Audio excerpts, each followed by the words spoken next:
ఓం సాయిరామ్. ఈరోజు సాయి సచ్చరిత సాయి స్మరణలో ఒకరోజు మధ్యాహ్న ఆరతి అయిన తరువాత భక్తులు తమ వసతులకు బయలుదేరుతూ ఉండగా సాయినాథుని నోటి నుండి వెలువడిన మధుర వచనాలను వినండి. మీరెక్కడున్నా, ఏం చేస్తున్నా మీ చర్యలన్నీ కూడా ఎప్పుడూ నాకు తెలుస్తాయి అని సదా గుర్తుంచుకోండి. ఇలా తెలియచేసిన నేను సర్వాంతర్యామిగా అందరి హృదయాల్లో ఉండేవాణ్ణి, అంతటా చరించేవాణ్ణి. ఇలా అందరికీ స్వామిని.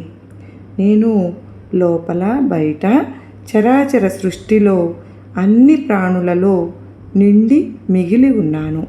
ఇదంతా పరమేశ్వరునిచే నియమింపబడినది. దీనిని నడిపించే సూత్రధారిని నేను సకల ప్రాణులకు తల్లిని. త్రిగుణాల సామ్యావస్థను, సకల ఇంద్రియాలను నడిపించేవాణ్ణి నేనే. సృష్టి స్థితి లయకారకుణ్ణి నేనే. నా యందు శ్రద్ధ ఉన్నవారికి ఏ కష్టాలు ఉండవు. నన్ను మరచిపోయిన వారిని మాయ కొరడాతో కొడుతుంది. ఈ దృశ్య జగత్తు నా స్వరూపం.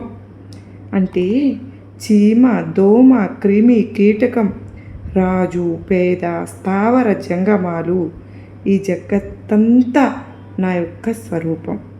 గురు చరణాలలో లీనమవ్వాలంటే గురువు యొక్క గుణాలను గానం చేయాలి, లేదా గురు కథ కీర్తనలను చేయాలి, లేదా భక్తితో శ్రవణం చేయాలి. వినే విషయంలో లీనమైపోయేలా శ్రవణం చేస్తే మననం అనేది మాయమైపోయి చైతన్య గౌనుడు ప్రకటనమవుతాడు. సర్వేజన సుఖినో భవంతు.